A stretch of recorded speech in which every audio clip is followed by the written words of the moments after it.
Assalamu alaikum wa rahmatullah. Barkamu da lokaci da fatan mun tashi lafiya.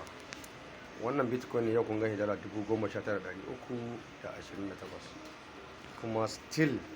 Bitcoin is dumping. So insha Allah da deep inda muke tunani idan aka yi wannan second mun yi space mun yi second so ga sat na uku muna yi to abin da yake faruwa a nan gurin ba da yiwuwar idan Allah ya sa Bitcoin ya riga ya gama deep nan daman a nasu da muka yi wajen guda shida dole sai ɗaya ya faru za ka sake ɗaya dole ɗayan ya sake faru dole to kaga wancan da aka yi aka ce zai kai 23 da 4 wasu na ta haushi sai da ya kai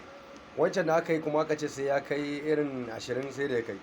to akwai na 18 fa sannan kuma ƙiƙinin wasu ma nasu suna cewa zai kai 10k amma gaskiya na 18 da guda 20 din nan ba wai an ce kawai a ce ma 100% dole ya yi ba amma wa'yancan ne da aka faɗa ma irin a gama a ce wannan babu yadda za a sai wannan abun ya riga ya faru to abin da za mu yi anan shi ne insha Allah masu siyan dip ba wai ba a hana siyan dip ba in dai ka san ba wani jari ne da kai ba to siyan dip ma bai gargare ya kawo ka amma an fara siyan dip akwai token din da za ka yi ka sai dip wa lafiya lau insha Allah za ka fita to insha Allah dai very soon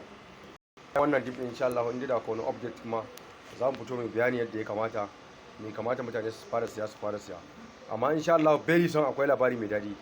kasuwa za ta koma insha Allah kasuwa ta kokari ta koma yanzu ka duba BNB ba ku duba abin da yake taba yau kuma still yana dumping idan haka dai yadda za a yi mutane su kokari su rike kudaden su a gefe in dai ba kai wani technical analysis ko kuma za ka yi trading bane karka yadda ka shiga kasuwa yanzu ka ce za ka shiga saboda kasuwa fitar hauka signal kawai za a baka a ce ka shiga ka trading ka fita in ka ce za ka je ka shiga kasuwa haka akwai problem don haka dai duk wani update insha Allah very soon zan zo muku bayani insha Allah in da akwai lokacin zo muku bayani sai mun haɗa kuwa bidiyo na gaba kuma kana bukata ina ƙara gaya muku muna private group nan ya kamata ku dinga join din private group saboda irin wannan news kafin su je ko ina an riga saka musu kowa riga sani ya kamata a ce kun join din wannan group nan na VIP nawa ne kuke biya 8,500 ba ka duba button din wannan TikTok nan za ka nan ba ta kai mun magana a WhatsApp ko kuma 08069H4917 ku yi magana ya Allah komai zai